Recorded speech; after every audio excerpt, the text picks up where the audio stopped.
Hello, জি, আসসালামু আলাইকুম। ওয়ালাইকুম সালাম। কে বলছেন? আমি আপনার আপনার আপনি যে আপনার মাকে নিয়ে আমি দেখতে আসছিলেন না, আমি ওই মেয়েটাই। ও আচ্ছা আচ্ছা, নাম্বার কিভাবে পাইছেন? আপনার বোন থেকে নিছি। আপনার বুদ্ধি আছে, বুদ্ধিমতী। যাক, ভালো লাগলো ফোন দিচ্ছেন। কেমন আছেন আপনি? এই তো ভালো, আপনি কেমন আছেন? আছি আছি, আলহামদুলিল্লাহ ভালো আছি। আচ্ছা, আপনাকে একটা প্রশ্ন করতাম। হ্যাঁ হ্যাঁ, 100 বার 100 বার করেন। আপনার কেমন মেয়ে পছন্দ?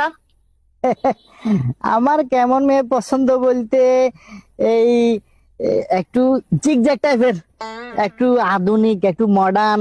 এই ধরেন যে একটু জিন্স প্যান্ট পরে, তারপর মনে করেন যে এই গেঞ্জি গায়ে দেয়, তারপর এই চুলের বব কাটিং আছে, তারপর ওই মানে এরকম একটু আধুনিক টাইপের আর কি। একটু মডার্ন টাইপের হইলে একটু ভালো লাগে আমার। আপনি একদম পারফেক্ট জায়গায় আসছেন। আপনি যেরকম মেয়ে চাইতেছেন আমি ওরকম মেয়ে।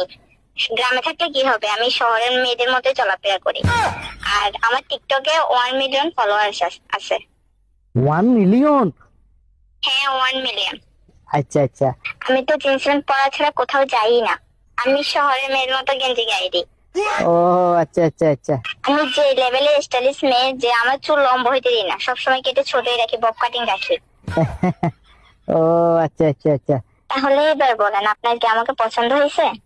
আরে বোন, আপনি জীবনে কোনদিন শুনছিলেন নে যে কোনো ছেলে, কোনো পুরুষ, কোনো পাত্র বিয়ে করার লা বলি, এই যে সংসার করবে লা বলি, নিজে সারা জীবন কাটা দিবে লা বলি, হ্যাঁ, এই যে ডিজে মার্কা মাইয়া বিয়ে করব, স্টাইলিশ মাইয়া বিয়ে করব, আধুনিক মাইয়া বিয়ে করব, জিন্স প্যান্ট পরা মাইয়া, গেঞ্জি গায়ে দেওয়া মাইয়া, এই যে চুলের বব কাটিং মার্কা মাইয়া বিয়ে করব, হ্যাঁ, এই মাইয়া যদি বিয়ে করি আর সংসার থাকবে না, আমার জীবন তো তেনা তেনা হয়ে যাবে।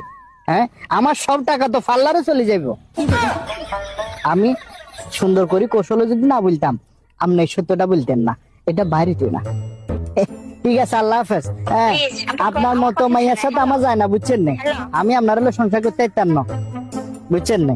আপনি আমার কথা শোনেন। আর কথা শুনো লাগবে না, আপনার রাখেন ফোন।